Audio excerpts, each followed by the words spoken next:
Kansas City trying to deny, and out with a pass to Mike Cox, the fullback.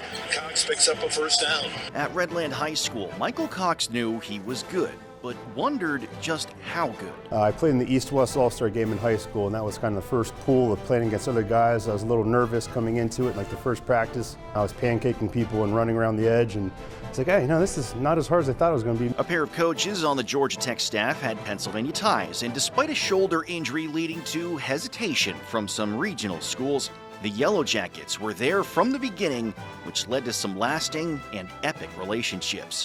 He's here!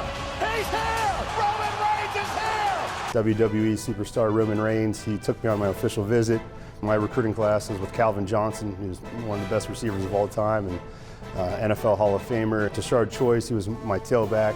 He's the coach, running backs coach at Texas, and I still talk with these guys on a regular basis. When looking to go pro, Cox turned shoulder injuries into a chip on his shoulder. He went undrafted, but was on teams' radars. That included the Kansas City Chiefs, who he joined as an undrafted free agent and became a starter for the opening week.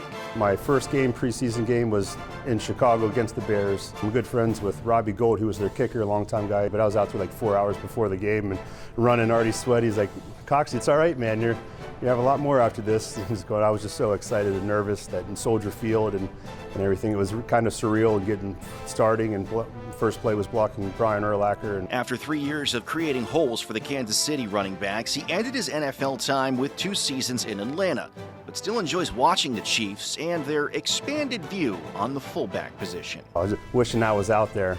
Especially their fullback gets the ball, so I never got the ball much. I had got catches, but rarely a carry, and he's even number 42, like I was and stuff. So it was just a little bit of jealousy and just knowing just what it felt like to be in there in Arrowhead, especially now it's packed all the time, and just how loud and exciting that atmosphere is. It's just, I loved every minute of it. And these days, Cox works to make sure the next generation loves the game, with an emphasis on playing it the right way.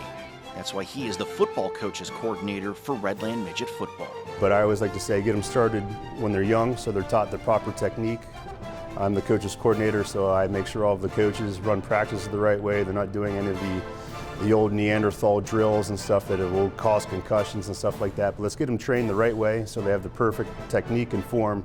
For as much as the game has given him, it's what it has helped him with off the field that he points to as he coaches his kids' teams. If you're prepared, you're not nervous playing in front of 90,000 people because you've already ran through the scenario 1,000 different ways. That just kind of translates into the real world of making sure you're prepared for whatever it is so that you're not surprised by anything and you go out there and do the best. Alex Cawley, Fox 43.